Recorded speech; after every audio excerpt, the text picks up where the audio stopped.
కథా కాలక్షేపం నుంచి మీకు మరో మంచి కథనాన్ని అందజేస్తున్నాం. పెండ్లి పిల్లలు జీవితం. రచన ఎద్దనపుడి సులోచనారాణి. పండ్లు పువ్వులు గాలిపటాలు అమ్మే దుకాణాలతో అతి రద్దీగా ఉన్న సెంటర్ అది. ఆ సెంటర్ దాటి కుడివైపున ఉన్న రోడ్డుకి వెళ్లగానే ఆ వీధిలో పీపుల్స్ డైరీ న్యూస్ అని తాటికాయంత అక్షరాలతో ఉన్న బోర్డు వీధి చివరికి కనిపిస్తుంది. విశాలంగా ఉన్న ఆ రెండంతస్తుల భవనానికి ఆ బోర్డు బాసికంలా వేలాడుతుంది. ఆ భవనం ముందు ఉదయం 11 గంటల వేళ ఒక ఆటో వచ్చి ఆగింది. అందులో నుంచి చామన ఛాయగా పొడుగ్గా ఉన్న ఒక యువతి దిగింది. ఆమె పాపిడి తీరుగా కనిపిస్తుండగా చక్కగా దువ్వుకుని మెడ మీదకు ముడి వేసుకుంది. ఆకుపచ్చ రంగు మీద నల్ల చుక్కలతో బార్డర్ ఉన్న చీర కట్టుకుని వీ షేప్ జాకెట్ వేసుకుంది. నుదుట కనుబొమ్మల మధ్య చాలా చిన్నది అయిన నల్లటి బొట్టు పెట్టుకుంది. చేతులకి ఒక జత బంగారు గాజులు మినహా చెవులకి మెడలో ఇంకా ఏ నగలు లేవు. ఆటోకి డబ్బులు చెల్లించిన ఆమె అతను ఇచ్చిన చిల్లర్ని సరిగ్గా ఉందో లేదో లెక్క చూసుకుని బ్యాగ్ లో పెట్టుకుంది. తర్వాత తలెత్తి ఒకసారి పైన కనిపిస్తున్న బోర్డు చూసుకుంది. పర్సు తెరిచి తన వెంట తెచ్చిన కాగితం ఉందా లేదా అని మళ్లీ ఒకసారి చూసుకుంది. పర్సు మూసి చంక కింద పెట్టుకుని ఆఫీస్ వైపు నడిచింది. బయట దార్వాను అటకాయించాడు. ఆమె బ్యాగ్ తెరిచి కాగితం చూపించింది. అతను సలాం చేసి లోపలికి వెళ్లమని సూచించాడు. ఆమె బరువుగా ఉన్న అద్దం తలుపు కాస్త బలంగానే నెట్టి లోపలికి అడుగు పెట్టింది. వెంటనే చల్లటి గాలి వచ్చి ఆమెని చుట్టుముట్టింది. ఎండలో నుంచి వచ్చిందేమో. ఆ చల్లటి గాలి వల్ల వచ్చే హాయిని అనుభవిస్తున్నట్లు ఒక్క నిమిషం మెడ మీద చెమటని జోబురుమాలతో తుడుచుకుంటూ అలాగే నిలబడింది. అదంతా ఒక పెద్ద హాలు. టైప్ మిషన్స్ మీద 4-5 టైప్ చేస్తున్నారు. ఇంకో 2 కాగితాలు పట్టుకుని వాటిని చూస్తూ చర్చల్లో మునిగి ఉన్నారు. ఆమె కుడివైపున ఉన్న ఎడిటర్ అనే బోర్డు చూసింది. అటువైపుగా వెళుతుంటే ఇంతలో ఒక కళ్ళజోడు పెట్టుకున్న అతను చూసి పరిగెత్తుకొచ్చాడు. మేడం, ఎవరు మీరు? ఎవరు కావాలి మీకు? ఆమె పేరు చెప్పలేదు. కాగితం తీసి చూపించింది. అతను దాన్ని చూశాడు. ఓ అన్నాడు. తర్వాత కళ్ళెత్తి ఆ యువతిని నఖశిఖ పర్యంతం చూశాడు. అతని కళ్లల్లో ఆశ్చర్యం కనిపించింది. ఈ ఉద్యోగానికి మీరేనా? సందేహంగా అడిగాడు. అవును. ఆ కంఠం దృఢంగా ఎలాంటి తడబాటు లేకుండా చెప్పదలుచుకున్నది సూటిగా చెప్పే మనస్తత్వంలా పలికింది. ఒక్క నిమిషం. అతను ఆమెని ఆగమని ఎడిటర్ గారి గది తలుపు తోసుకుని లోపలికి వెళ్లి బయటికి మళ్లీ వచ్చి, ఎడిటర్ గారు ఉన్నారు, మీరు వెళ్ళండి అన్నాడు. ఆమె తలుపు తీసుకుని లోపలికి వెళ్ళింది. తెల్లగా లావుగా ఉన్న అతను ఫోన్లో మాట్లాడుతున్నాడు. మాట్లాడుతూనే ఆమెని చూసి కూర్చోమని సైగ చేశాడు. అతను మాట్లాడడంలోనే ఒక కులాసాతనం ఉంది. మధ్యలో టై సరి చేసుకుంటున్నాడు. వినయంగా భుజాలు వంచుతున్నాడు. పేపర్ వెయిట్ గిరగిరా తిప్పుతున్నాడు. పెన్సిల్ తో కాగితం మీద గీతలు గీస్తున్నాడు. ముఖం ఎత్తి సీలింగ్ వైపు చూస్తున్నాడు. సహజంగా లేని తెచ్చిపెట్టుకున్న నవ్వు నవ్వుతున్నాడు. ఆమె గది అలంకరణను పరిశీలిస్తుంది. గోడలకి పింక్, ఆరెంజ్ 2 రకాల రంగులు కొట్టొచ్చినట్లుగా ఉన్నాయి. పక్కన పుస్తకాలున్నాయి. టేబుల్ మీద ఫారిన్ మ్యాగజైన్స్ ఉన్నాయి. ఎదురుగా అవతల గదిలోంచి కర్టన్స్ పక్కకు లాగి ఉండటంతో అక్కడున్న ఫ్రిడ్జ్, సోఫా కనిపిస్తున్నాయి. గదంతా క్రింద ఎర్రటి కార్పెట్ పరిచి ఉంది. ఎయిర్ కండిషనర్ చేస్తున్న శబ్దం మినహా ఇంకే చప్పుడు లేదు. అతను మాట్లాడడం పూర్తి చేసి తీరుబడిగా ఫోన్ పెట్టాడు. తర్వాత 2 చేతులు టేబుల్ మీద ఆనిచ్చి ఒక అరచేతితో మరో చెయ్యి బిగించి ముందుకు వంగి అతి వినయంగా ఎస్ మేడం అన్నాడు. ఆమె బ్యాగ్ తెరిచి కాగితం తీసి అతనికి అందించింది. అతను అది తీసుకుని పక్క పెట్టిన కళ్ళజోడు పెట్టుకుని ఆ కాగితం చదివాడు. మిస్టర్ పీజీని కలవాల్సింది ఎవరు? మీరా? అతని కళ్లల్లోకి ఆశ్చర్యం వచ్చింది. మీ పేరు? అతను కాగితంలోకి చూస్తుంటే ఆమె మధ్యలోనే చెప్పింది, మిసెస్ సుందరం. అతను ఆ కాగితం వైపు ఆమె వైపు చూశాడు. మీరు ఆయన్ని ఇప్పుడు కలుస్తారా? అతను ఫోన్ తీశాడు. ఇంటర్కమ్ బజర్ నొక్కాడు. నేను డ్యూటీలో జాయిన్ అవ్వటానికి వచ్చాను. అవతల ఫోన్ పలకగానే మిస్టర్ పీజీ ప్లీజ్ అన్నాడు. Good morning sir. మన అడ్వర్టైజ్మెంట్ కు రిప్లై ఇచ్చిన వ్యక్తి వచ్చారు. ఇప్పుడు తీసుకొని రమ్మంటారా? అతను 1 నిమిషం ఆగి ఓకే సార్ అని ఫోన్ పెట్టేశాడు. తర్వాత లేచి రండి అంటూ దారి తీశాడు. మిసెస్ సుందరం అనుసరించింది. ఇద్దరూ బయట హాల్లోకి వచ్చారు. ఎడిటర్ గారు బయటికి రాగానే అక్కడ మాటలు సద్దుమణిగాయి. ఆయన వాళ్ళని కలియ చూస్తూ okay boys, work fast, gossips next అన్నాడు. కళ్ళ జోడతను పరుగున వచ్చి ఆయన ముందు పరిగెత్తి హాలుకి కుడివైపున ఉన్న అద్దం తలుపు తెరిచి పట్టుకున్నాడు. ఎడిటర్ వెళ్ళాడు. మిసెస్ సుందరం అనుసరించింది. అక్కడ కారిడార్ దాటి ఇంకో తలుపు తెరిస్తే అక్కడ అంతా ఖాళీ జాగా ఉంది. ఆవరణ నిండా రకరకాల రంగురంగుల గులాబీ ముక్కలు విరగబూసి ఉన్నాయి. గోడవారగా బోగాన్ విల్లాలు అందంగా వేలాడేటట్లు కత్తిరించి ఉన్నాయి. ఆ గులాబీల మధ్య నుంచి నడిచి వెళితే ఆ చివర ఇంకో భవనం ఉంది. అతనేం మాట్లాడలేదు. అతను ముందు వెళుతుంటే ఆమె వెనక వెళ్ళింది. ఆ కళ్లల్లో తెలియని చోటికి వెళ్తున్నాననే భయం గాని అనుమానం గాని లేవు. ఎలాంటి పరిస్థితి అయినా నిబ్బరంగా ఎదుర్కోగల మనోధైర్యం ఉన్న మనిషి నడక అది. వరండా దగ్గర పావురాలు గుంపుగా ఉన్నాయి. 14 సంవత్సరాల కుర్రాడు ఒకతను వాటికి నూకలు చల్లుతున్నాడు. కొత్త వ్యక్తుల్ని చూడగానే పావురాలన్నీ ఒక్కసారిగా చెదిరిపోయినట్లుగా రెక్కలు విదిలిస్తూ ఎగిరిపోయాయి. వరండా స్తంభాల మీద, పిట్టగోడ మీద, పైకప్పు మీద, చెట్టు మీదికి చేరినాయి. పీజీ ఎక్కడా? కుర్రాడిని అడిగాడు. లోపలున్నారు. వరండాలోకి వెళ్లి అక్కడున్న పెద్ద తలుపు పక్కనున్న కాలింగ్ బెల్ నొక్కాడు. 2 నిమిషాల తర్వాత తలుపులు తెరుచుకున్నాయి. మధ్య వయస్కుడు అయిన ఒకతను వచ్చి తలుపు తీశాడు. పీజీ ఎక్కడా? లైబ్రరీలో ఉన్నారు. అతను దారి తీశాడు. ఇద్దరు అతని వెంట వెళ్లారు. తలుపు తెరిచి ఇద్దరు లోపలికి వెళ్లగానే తలుపు దగ్గరికి చేరవేసి వెళ్లిపోయాడు. గుడ్ మార్నింగ్ బాలు టేబుల్ వెనక ఉన్న బీరువా దగ్గర నుంచి వినిపించింది. మిసెస్ సుందరానికి ఎండలో నుంచి రావడం వల్ల మసక వెలుతురుగా ఉన్న ఆ గది చీకటిగా అనిపించింది. 1 నిమిషం కళ్ళకి ఏమీ కనిపించలేదు. తర్వాత మెల్లమెల్లగా ఆకారం స్పష్టంగా కనిపించింది. బైండ్ చేసిన పుస్తకాలు గోడలకి బిగించిన బీరువా మీద ఆ చివర నుండి ఈ చివర వరకు ఉన్నాయి. ఆ బీరువా దగ్గర పుస్తకం పట్టుకుని ఒకతను నిలబడి ఉన్నాడు. అతని చెంపలు బాగా నెరిసినాయి. జుట్టు ఒకప్పటి అందమైన క్రాఫు ఉండేది. అవి ఆ ఛాయలతో ఉన్నా ఇప్పుడు నుదురు మీద ఇరుపక్కల పైకిపోయి బాల్డ్ స్పష్టంగా కనిపిస్తుంది. వెడల్పాటి నుదురు నూనె రాసినట్టుగా నిగనిగలాడుతూ మెరుస్తుంది. మంచి ఛాయ. ఒకప్పుడు చక్కటి వాడే కావచ్చు. ఇప్పుడు వయసు పైబడటంతో వార్ధక్య ఛాయలు కనిపిస్తున్నాయి.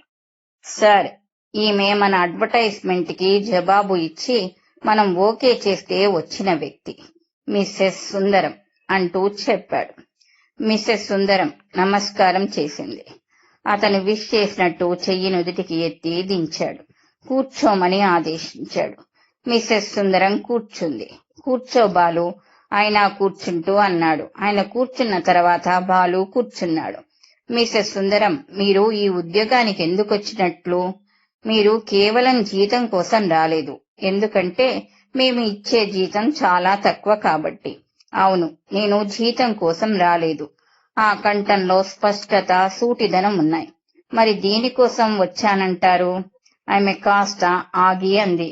ఒంటరితనం తప్పించుకోవటానికి. ఒంటరితనమా? మీకు పెళ్ళయిందని 3 పిల్లలని అప్లికేషన్లో వ్రాశారు. అవును, నాకు 3 పిల్లలున్నారు. వాళ్ళేం చేస్తున్నారు? పెద్దమ్మాయి బెంగళూరులో ఉంది. ఎంత వయసు? 22. పెళ్ళయిందా? ఉద్యోగమా? చదువా? పెళ్ళయింది. ఒక కొడుకు కూడా. SSC gold medallist. ఉద్యోగం చేస్తుంది కూడా. ఆమెకి మీకు పడదా? ఈ ప్రశ్న వినగానే ఆమె ముఖం మీద చిరునవ్వు మెరిసింది. పడకపోవటమా? ఆ మాట నాకు నా పిల్లలకి ఎప్పుడూ తెలియదు. మిగతా 2 ఏం చేస్తున్నారు? 2వ సంతానం అబ్బాయి. వాడి చదువు పూర్తయింది. నేవీలో పనిచేస్తున్నాడు. సంవత్సరానికి 10 నెలలు సముద్రం మీద కార్గో షిప్ మీద దేశాలు తిరుగుతూ ఉంటాడు. 3వ సంతానం అమ్మాయి. ఆ అమ్మాయికి పెళ్ళయింది. వయసు 19 సంవత్సరాలే. కానీ లవ్ మ్యారేజ్ చేసుకుంది. ఆ కుర్రోడు కావాలని చేసుకున్నాడు. తను ముంబైలో అత్తవారింట్లో ఉంటుంది. ఆయన చేతిలో పుస్తకం వైపు చూశాడు. తర్వాత మళ్లీ తలెత్తాడు. మీరు మీ పిల్లల్లో ఎవరో ఒకరి దగ్గర ఉండవచ్చుగా. నాకిష్టం లేదు. మీరు ఈ వయసులో ఒంటరిగా ఉండటానికి నాకేం భయం లేదు. మీ భర్త పోయి ఎన్నాళ్లయింది? 19 సంవత్సరాలు. ఆయన ఉలిక్కి పడ్డట్టు చూశాడు. పక్కన కూర్చున్న భాలు కూడా తల తిప్పి చూడకుండా ఉండలేకపోయాడు. చిన్నప్పుడే భర్త పోయి 3 పిల్లల్ని పెంచి పెద్ద చేసి ఆయన చెక్కు చెదరనట్టు మనిషి ఇలా తేటగా ఉండటం చిత్రమే. దాదాపు 20 సంవత్సరాల ఒంటరి జీవితం. పడే బాధ ఛాయలు ఆమెలో కనిపించటం లేదు. మీరు మీ పిల్లలకి దగ్గరగా ఇటు బెంగళూరులోనో అటు ముంబైలోనో ఉండవచ్చుగా. ఇక్కడ హైదరాబాద్ లో ఉండాలని ఎందుకనుకుంటున్నారు? ఇక్కడ మాకు సొంత ఇల్లుంది. నా పిల్లలు వాళ్లకి వీలైనప్పుడు వస్తుంటారు. వాళ్లకి ఈ ఇండ్లు ఉండాలని నా ధ్యేయం. మీరు ఒక్కరు ఉంటానంటే వాళ్ళేమీ అనరా? ఎందుకని? వాళ్ళు అంత స్వార్థపరులా? కాదు. నేను బాగా అర్థం అవ్వటం వల్లనే నన్నేమీ అనరు. నాకిష్టమైన పని చెయ్యటమే వాళ్లకి ఇష్టం. ఐసి. ఆయన తల ఎడమవైపు ఉంచి ఆమెని పరిశీలనగా చూశాడు. ఆ కళ్ళు నిశితంగా ఉన్నాయి.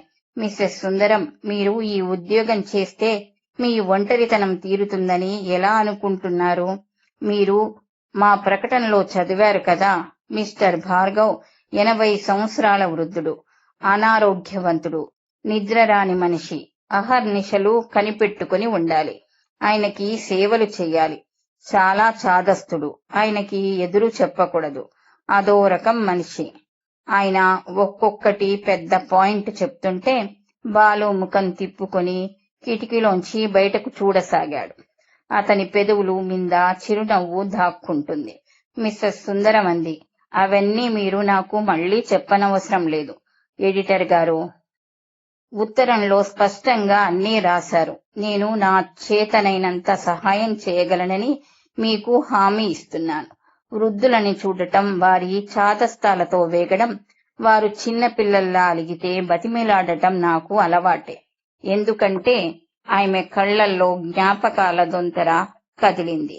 పెదవుల మీద సుమధురమైన చిరునవ్వు విచ్చుకున్నాయి. మా తాతయ్య ఒకరుండేవారు. నేను ఆయన ముద్దుల మనవరాలిని.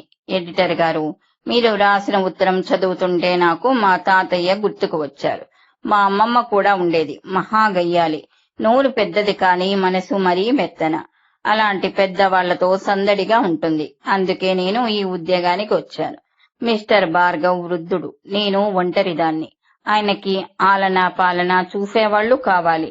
నాకు సమయం గడిచేందుకు అలాంటి వ్యక్తి అవసరం. నేను ఆయన మంచి టర్మ్స్ ఉంటాయనే నా నమ్మకం. పీజీ పేపర్ వెయిట్ తిప్పుతూ ఆలోచిస్తూ ఉండిపోయాడు. తర్వాత తలెత్తి ఎడిటర్ వైపు చూస్తూ, బాలు, మనం ఈమెని తీసుకుందాం అన్నాడు. ఓకే సార్, అయితే నేనింక వెళతాను. Wish you best of luck. ఇంకనైనా మీ పుస్తకం నిరాటంకంగా నిశ్చితంగా ముగుస్తుందని ఆశిస్తున్నాను. అతను లేచి కరచలనం చేస్తూ అన్నాడు. ఆయన కూడా లేచాడు. వాళ్ళిద్దరూ లేవటంతో ఆమె కూడా లేచింది. వస్తానమ్మా అన్నాడు బాలు చేతులు జోడిస్తూ. అరే బాలు, వెళ్ళిపోతావేం? ఆమెకి భార్గవ్ని పరిచయం చేయి. ఆ తర్వాత కళ్లల్లోకి పెదవుల్లోకి నవ్వు వచ్చింది. ఆమె వెళ్లటానికి వెనక్కు తిరిగింది. మిస్సెస్ సుందరం, బాలు పిలిచాడు. మిస్సెస్ సుందరం వెనక్కి తిరిగింది. పీజీని చూపిస్తూ, ఈయనే మిస్టర్ భార్గవ. మీరు ఉద్యోగం చేయటానికి వచ్చింది ఈయన దగ్గరే. వాట్? మిస్సెస్ సుందరం నిరుత్తురాలు అయినట్టు చూసింది. సారీ మేడం, వీరి మొదటి పేరు భార్గవ, తర్వాత పేరు పార్థసారథి గాంధర్వం. అందరూ క్లుప్తంగా పీజీ అంటారు. భార్గవ అని దగ్గరి వాళ్లు పిలుస్తారు. వీరు హిందూ మతం సైన్స్ అని ఒక గొప్ప పుస్తకం రాస్తున్నారు. ఆ పుస్తకం మీద మాకు చాలా ఆశలున్నాయి. ఆ పుస్తకాలలో తల దూర్చితే వీరికి నిద్రాహారాల సంగతి గుర్తుండదు. తన వ్రాత చదువు మినహాయిస్తే మిగతా వాటన్నిటిలోనూ మరీ మతిమరుపు. ఈయనని కనిపెట్టి ఉండేందుకు ఒక బాధ్యత గల వ్యక్తి అవసరం అనిపించింది. నేనే వీరికి చెప్పి అడ్వర్టైజ్మెంట్ ఇచ్చాను. వృద్ధుడు, రోగిష్టివాడు అంటే సాధారణంగా ఎవ్వరూ రారు. మేము అనుకున్నట్లే ఎవ్వరూ రాలేదు. మీరు కాక ఇంకా 4 వచ్చారు. కానీ వాళ్ళకి జీతం చాలదు అని వెళ్లిపోయారు. మేము ఆశ వదులుకున్నాం. మీరు అప్లై చేశారు, కానీ మాకు మీ విషయం కూడా అపనమ్మకమే అనిపించింది. Thank God. అతను చెప్తుంటే మిసెస్ సుందరం ఇంకా అలాగే చూస్తుంది. భార్గవ వృద్ధుడు కాదా? అసలు సహించలేకపోతుంది. ఆ విషయం ఎర్రబడిన ఆవిడ ముఖంలో, ఎరుపెక్కిన ఆవిడ కళ్లల్లో స్పష్టంగా కనిపిస్తుంది. టేబుల్ మీద ఉన్న బ్యాగు విసురుగా తీసుకుంది. చేతులు జోడిస్తూ, క్షమించాలి. అబద్ధం చెప్పటానికి ప్రతి మనిషికి స్వతంత్రం ఉంది. లేదనను. అబద్ధం చెప్పటానికి కారణం ఏదైనా కావచ్చు. కానీ అబద్ధాలు చెప్పేవాళ్ళని నేను ఒక్క క్షణం కూడా భరించలేను. అలాంటిది ఉద్యోగమా? నా వల్ల కాదు అనేసి చివాళ్ల వెనక్కి తిరిగి వెళ్లిపోబోయింది. రూమ్ దగ్గరికి వస్తుంటే ఇంతలో తలుపు తెరుచుకుని ఇంత క్రితం తలుపు తీసిన వ్యక్తి వచ్చాడు. మిసెస్ సుందరం అతనికి దారి ఇవ్వటానికి పక్కకి తొలగింది. ఆ ప్రయత్నంలో ఆమె కళ్ళు గుమ్మం మీద గోడకి ఉన్న ఫోటో మీద ప్రయత్నంగా నిలిచాయి. అక్కడ ఒక పెద్ద ఫోటో ఉంది. అందులో యువకుడు తెల్లటి బట్టలు వేసుకున్నాడు. చేతుల్లో ట్రోఫీ పట్టుకుని ఉన్నాడు. అతను నవ్వుతున్నాడు. ఆ నవ్వు చూస్తుంటే అతనికి ఇష్టమైన వాళ్ళెవరో ఎదురుగా నిలబడి ఉన్నట్లే ఉంది. ఆ కళ్లల్లో ఆనందం, పరవశం ఉంది. పెదవుల మీద నవ్వుల చిలిపిదనం నాట్యం చేస్తుంది. ఆ ఫోటో చూడగానే ఆమె ఆ గదిలో మిగతా వాటన్నిటినీ మర్చిపోయింది. తను వెళ్లిపోవాలన్న విషయం కూడా గుర్తుకు రాలేదు. చప్పున వెనక్కి తిరిగి, ఈ ఫోటో ఇక్కడ ఎందుకుంది అంది. బాలు, నౌకరు ఈ ప్రశ్న వినగానే ముఖాలు చూసుకున్నారు. ఆమె వాళ్ల వైపు 2 అడుగులు వేసి, అంతర్గతంగా ఈ ఫోటోలో అతను ఎక్కడున్నాడో తెలుసా అంది. వాళ్ళు అయోమయంగా చూశారు. అతను అసలు బతికి ఉన్నాడా? ఆమె ముఖంలో ఉద్విగ్నత కనిపిస్తుంది. బాలు ఉలిక్కిపాటుగా చూశాడు. నౌకరు నిటారుగా అయ్యాడు. ఆ ఫోటో ఇక్కడ ఎందుకుందో చెప్పండి. మీకు ఇతను ఎలా తెలుసు? ఎందుకు అడుగుతున్నానంటే అతను నాకు బాగా తెలుసు. నా చిన్నప్పుడు మా ఇంటి ఎదురుగా ఉండేవాళ్ళు. మేడం, ఆ ఫోటోలో వ్యక్తి ఈయనే, భార్గవ్ గారు. బాలు చెప్పేశాడు. ఏమిటి? మిసెస్ సుందరం భార్గవ్ వైపు తిరిగింది. ఆయన అయోమయంగా చూస్తున్నాడు. మీరా? ఇదేమిటి? ఇంత మార్పు ఎలా వచ్చింది? వేరే వ్యక్తిలా ఉన్నారే. మీరు? ఆయన సందేహంగా చూశాడు. మీకు ఈ ఫోటో తీసిన వ్యక్తి గుర్తుందా? సంశయంగా అడిగింది. ఎందుకు లేదు? నేను విజయవాడలో చదువుకునేటప్పుడు మా పక్కింటి నార్మీ మామయ్య గారి అమ్మాయి నివేదిత అని ఉండేది. మేము అందరం వేద అని పిలిచేవాళ్ళం. ఆయన అనుమానంగా ఆగిపోయాడు. చూపుడు వేలితో చూపిస్తూ, మీరు? అవును, ఆ నివేదితను నేనే. ఏమిటి? ఆ 2 జడలు, పరికిని, ఓని అస్సలు పోలికే కనిపించడం లేదు. గుర్తుపట్టలేకపోయాను. సారీ. నేను మాత్రం గుర్తుపట్టగలిగానా? 22 సంవత్సరాలు. కూర్చోండి. ఏమండి అనటానికి ఏమిటోగా ఉంది. నువ్వు అనటానికి రావటం లేదు. నివేదిత కూర్చుంది. మనం ఇలా కలుసుకోవటం చిత్రంగా లేదు అన్నాడతను. చాలా చిత్రంగా ఉంది. నమ్మలేకపోతున్నాను. బాలు, నౌకరు అక్కడి నుంచి వెళ్లిపోయారు. బాలు గుమ్మం దాటి తలుపు దగ్గర వేసే ముందు వెనక్కి తిరిగి చూశాడు. టేబుల్ దగ్గర ఒకరికెదురుగా ఒకరు గడ్డం దగ్గర చేతులు పెట్టుకుని కూర్చొని ఒకరిని మరొకరు చూస్తున్న ఆ ఇద్దరు అసలు ఈ లోకంలో లేరు. ఇద్దరు మాట పలుకు మర్చిపోయినట్లు చిత్తరువులా ఉన్నారు. బాలు తలుపు వేసి వెళ్లిపోయాడు. నివేదిత, భార్గవ్ ట్యాంక్ బండు ఒడ్డు వెంట నడుస్తున్నారు. నివేదిత భుజాల చుట్టూ షాల్ కప్పుకుంది. భార్గవ మెడలో మఫ్లర్ వేసుకున్నాడు. సాయంత్రం అయింది. 6 గంటలు కాకముందే సూర్యుడు కృంగిపోయి చీకటి ఛాయలు ముసురుకుంటున్నాయి. దూరంగా ఎర్రటి వెలుతురు ఆ వెలుగులో రకరకాల నీడలని సంతరించుకుంటున్న ట్యాంక్ బండ్ జలరాశి. నివేదిత నడవటం ఆపి కమ్మి పట్టుకుని నిలబడింది. ఈ దృశ్యం శాంతికి ఎంతో ఇష్టం అంది. భార్గవ వచ్చి ఆమె పక్కన నిలబడ్డాడు. మీ పిల్లల్లో శాంతి మీ ఫేవరెట్ అనుకుంటాను అన్నాడు. ఎందుకు అలా అంటున్నారు? మీ మాటల్లో శాంతి పేరు తరచుగా వినిపిస్తుంది. మధ్యాహ్నం మనం భోజనం చేస్తుండగా కూడా బీట్రూట్ కూర శాంతి బాగా చేస్తుందన్నావు. మనము వస్తుంటే సిలుకు ఆకుపచ్చ రంగు చీర కట్టుకున్న అమ్మాయిని చూసి ఈ రంగు శాంతికి చాలా బాగా సూట్ అవుతుందని అన్నావు. నివేదిత చిరునవ్వుతో తల ఊపింది. అవును సుమా అన్నాను.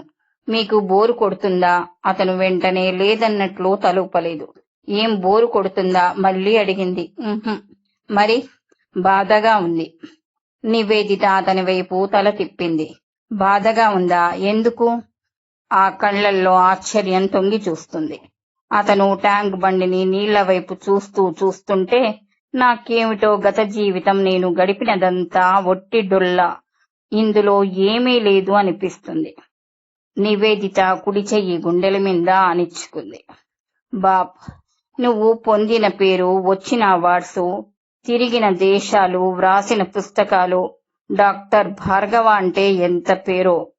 ఈ 4 రోజుల్లోనే పాత పోస్టులు చూస్తుంటేనే నాకు తెలిసింది. జామ చెట్టు మీద నాకు కాయ అందనీయలేదు. నేను తోస్తే వేలు నొప్పి పుట్టి ఏడ్చి వాళ్ళమ్మ చేత చివ్వాట్లు తిన్న అబ్బాయేనా అనిపిస్తుంది. మీ వాళ్ళందరూ నిన్ను భాబీ అని పిలిచేవాళ్ళు. నీ ఫ్రెండ్స్ మూర్తి అనేవాళ్ళు. ఈ భార్గవ పేరు నాకు గుర్తులేదు. నా పూర్తి పేరు ఆదిత్య శంకర భార్గవమూర్తి. ఒకటి నామ నక్షత్రం, రెండోది మా తాతయ్య పేరు, మూడవది మా మామయ్య పేరు. బాబీ మా అమ్మ నాన్నల ముద్దు పేరు. ఫ్రెండ్స్ అంతా మూర్తి అనేవాళ్ళు. అబ్బా, ఒక్క మనిషికి ఇన్ని పేర్లా? పేర్లకి ఎన్నైనా పెట్టుకోవచ్చు. వాటిల్లో ఏ ఒక్కటి పిలుచుకోవాలన్నా చాలా కష్టం. నివేదిత అతని వైపు తిరిగి అంది. అవును, నువ్వు పెళ్ళెందుకు చేసుకోలేదు? టైం లేకపోయింది. నా ధ్యాస నిరంతరం చదువు మీదనే ఉండేది. అమ్మ పోయింది, నాన్న వేరే పెళ్లి చేసుకున్నారు. నేను చదువుకి లండన్ వెళ్లిపోయాను. తర్వాత ఇండియా వచ్చాను. ఉద్యోగంలో జాయిన్ అయ్యాను, ప్రొఫెసర్ని. మళ్లీ చదువు, మళ్లీ పుస్తకాలు, మళ్లీ రీసెర్చ్. ఎప్పటికప్పుడు ఏదో పని చెయ్యాల్సింది ఎదురుగా ఉండేది. నా దృష్టి, ఏకాగ్రత అంతా దాని మీదనే లగ్నం అయి ఉండేది. గత 20 సంవత్సరాలుగా నాకు పుస్తకాలు చదవటం, రాయటం, వీటి మధ్య వృష్టపక్షిలా తలదూర్చి గడిపేశాను. నీకు ఇష్టమైన వాళ్ళెవరూ పరిచయమే కాలేదా? ఒకళ్ళిద్దరూ అయ్యారు. ఒక అమ్మాయి పెళ్లి వరకు వచ్చింది. సడన్ గా ఆమె మనసు మార్చుకుంది. వేరే అతన్ని పెళ్లి చేసుకుంది. నీకు నాకు కుదరదు అని అర్థం చేసుకున్నాను అని ఉత్తరం రాసింది. ఆ ఉత్తరం నా మనసుని చాలా గాయపరిచింది. కానీ తమాయించుకున్నాను. పెళ్లి కాకముందే కుదరదని తెలుసుకుంది. తెలివిగల పిల్ల. అది నా అదృష్టం కూడా. ఆమె పెళ్లికి వెళ్లి బహుమతి ఇచ్చి అభినందించి వచ్చాను.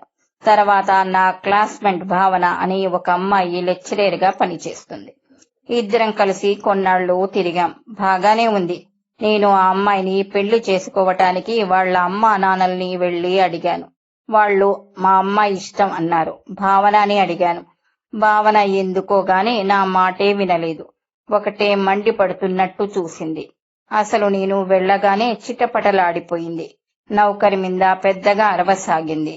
నేను వచ్చిన సంగతి చెప్పాను. ఎందుకంటే ఆ రోజే నేను చెప్పాలి. మళ్లీ మర్నాడు కలకత్తా వెళ్ళాలి. నా మాట శాంతం వినకుండానే భావన గుమ్మం వైపు వేలు చూపిస్తూ గెట్ అవుట్ అంది. నేను దిమ్మరపోయాను. కానీ అవమానంగా ఫీల్ అయ్యాను. భావన, ఏమైంది అన్నాను. ఆమె అనవసరంగా ఎందుకు నన్ను అవమానిస్తుందో తెలుసుకోవాలి కదా. ఇన్నాళ్ళు నువ్వు నన్ను అర్థం చేసుకున్నావని అనుకున్నాను. పెద్ద చదువులు చదివావు, ఫారిన్ వెళ్ళావు, పెద్ద ఉద్యోగం వెలగబెడుతున్నావు. నా మనసు అర్థం చేసుకున్నావని అనుకున్నాను. నా గురించి నీకు కాస్తైనా తెలియదని నాకు ఇప్పుడే అర్థమైంది. నేను అంతా కాని పని చేశాను అన్నాను. ఏం చేశావా? You brute. నేను కనీసం ఒక చీర కొనటంలోనైనా మా అమ్మా నాన్నల సలహా అడగనే నాకిష్టం వచ్చింది కొనుక్కుంటాను. అలాంటిది పెళ్లి విషయంలో నన్ను అడగకుండా మా వాళ్ళని అడుగుతావా? ఇదేనా నువ్వు నన్ను అర్థం చేసుకుంది? నేను దిమ్మరపోయాను. భావన, కానీ వాళ్ళెవరో కాదు, నీ తల్లిదండ్రులు. అయితే మాత్రం నీకు దగ్గరైంది నేను, వాళ్ళు కాదు. నువ్వు నన్ను అడిగి అప్పుడు మనిద్దరం వెళ్ళి వాళ్లతో పెళ్లి చేసుకుంటామని చెప్పాలి. పెళ్లి అంటే అలా జరగాలి. కనీసం నా విషయంలో అలా నేను అనుకుంటున్నాను. నువ్వు నేననుకున్న మనిషివి కావు, వెళ్ళు. నాకు నీకు కుదరదు అంది. నాకేమిటో కోపం వచ్చింది. నేను కాని పనేమీ చెయ్యలేదు. భావన నన్నెప్పుడూ కూర్చోపెట్టి ఈ విషయాలు నాకు నచ్చవు, నువ్వు వీటిలో జాగ్రత్తగా ఉండాలి అని ఒక లిస్టు వ్రాసి ఇవ్వలేదు. నా వల్ల పొరపాటు జరిగి ఉండవచ్చు, కానీ భావన క్షమించి ఉంటే నేను సంతోషించేవాడిని. జీవితంలో మరెప్పుడు అలాంటి పొరపాటు చేసి ఆమె మనసు బాధ పెట్టకుండా ఉండేందుకు జాగ్రత్త పడేవాణ్ణి. నేను చాలా పొరపాట్లు చేస్తాను, అది నా బలహీనత. నా మనసు ఎప్పుడూ పుస్తకాల మధ్యలో ఉంటుంది. అంత మాత్రాన నన్ను ఎవ్వరూ చెడ్డవాడని అనే అవసరం లేదు. నేను వెళ్ళిపోయాను. ఇంటికి వెళ్ళిన తర్వాత చాలా మదనపడ్డాను. పోనీ నా వల్ల పొరపాటు అయింది కదా, ఆమె మనసు నేనే బాధ పెట్టాను కదా అని నా తప్పుకు నేనే బాధపడుతూ ఫోన్ చేసి క్షమార్పణ చెప్పాను. ఆమె వినలేదు. ఫోన్ టపీమని పెట్టేసింది. అది నాకింకా బాధ కలిగించింది. నేను ఇంకా మళ్ళీ ఆమెని కలవాలని ప్రయత్నం చేయలేదు. కొద్ది రోజులు ఆగితే ఆమె కోపం తగ్గుతుందని వేచి చూస్తున్నాను. నెల రోజులు తిరగకుండానే భావన పెళ్లి వేరే ప్రొఫెసర్ మూర్తితో అయిపోయింది. నేను నిలువునా నీరయ్యాను. ఆమె నేను పెళ్లి చేసుకోవాలని అనుకున్నాం. మాకు తెలిసిన వాళ్ళకి కూడా మా విషయం తెలుసు. ఆ మూర్తికి కూడా తెలుసు. వాళ్ళిద్దరూ గబాల్నా ఎలా పెళ్లి చేసుకున్నారు అనిపించింది. అందరూ నన్ను ఒక విధవ అన్నట్టు చూశారు. పుస్తకాల్లో తలదూర్చి బయట ప్రపంచం గురించి మర్చిపోయాను. అది మంచిదే అయ్యింది.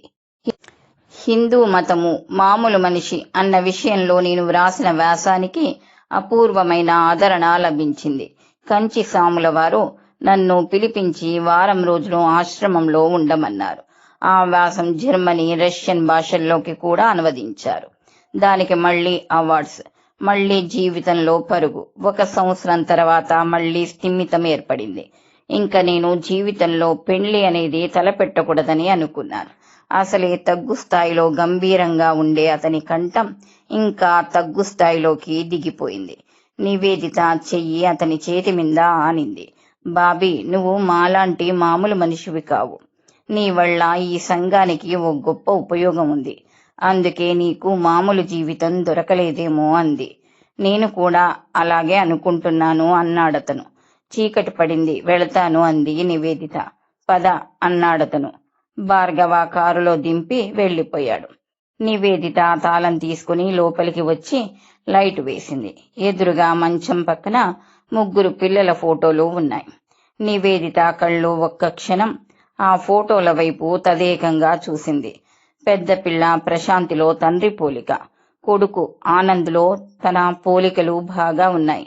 ఆఖరి పిల్ల శాంతిలో తనవి భర్తవి కలిసిన పోలికలు. వాళ్ల ముగ్గురిని చూస్తుంటే మనసు ఎంత ఆనందంగా ఉంటుంది.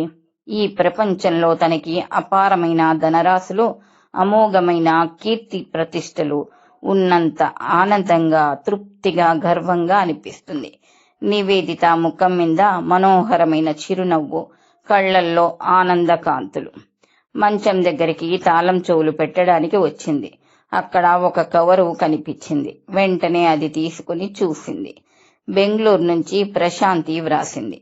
మంచం మీద కూర్చొని శ్రద్ధగా ఆ క్షణంలో ఆ ఉత్తరం ఒక్కటే ఈ ప్రపంచంలో అతి ముఖ్యమైన విషయం అన్నంతగా ఏకాగ్రతగా చదవసాగింది. అందులో ఇలా ఉంది: డియర్ మమ్మీ, నేను కులాసాగా ఉన్నాను. నువ్వు కులాసాగానే ఉన్నావని తెలుస్తాను. సందీప్కి జ్వరం తగ్గింది. నువ్వు చెప్పినట్టే భోజనంలో మార్పు చేశాను. మందులు ఎక్కువగా వాడటం లేదు. నిన్నటి నుంచి అన్నం బాగానే తింటున్నాడు. క్షణం కాళ్ళు చేతులు ఊరుకోవు కదా. ఒకటే అల్లరి. కాస్త చూసుకోకపోయానంటే వీధిలోకి పరిగెత్తేస్తాడు. మమ్మీ, ఒక మంచి శుభవార్త. ఆయనకి త్వరలో ప్రమోషన్ రాబోతుంది. వచ్చిన తర్వాత నీకు తెలియచేద్దామని అన్నారు. కానీ నేనే ఉండబట్టలేక వ్రాస్తున్నాను. మమ్మీ, నీకు గుర్తుందా, చిన్నప్పుడు కూడా ఇంతే. స్కూల్లో ఏదైనా జరిగితే ఇంటికి రాగానే నీకు చెప్పిన తర్వాత గాని టిఫిన్ తినేదాన్ని కాదు. ఆనంద్ ఎప్పుడూ నన్ను న్యూస్ రిపోర్టర్గా బాగా పనికి వస్తావు అని ఏడిపించేవాడు. ఈయనకి కూడా చెప్పాడుగా. ఈయన నాకు ఈ పేరే పెట్టేశారు. నేను, సందీప్, ఈయన కులాసాగా ఉన్నాం. నిన్న ఇంట్లో రసగుల్ల చేశాను. చాలా బాగా కుదిరింది. మేము కూర్చొని తింటుంటే హఠాత్తుగా నాకు కళ్ళ వెంట బొటబొట నీళ్లు వచ్చేసినాయి. ఆయన భయంగా, ఏమైంది, ఏమైనా బ్యాడ్ న్యూస్ ఉందా అన్నారు.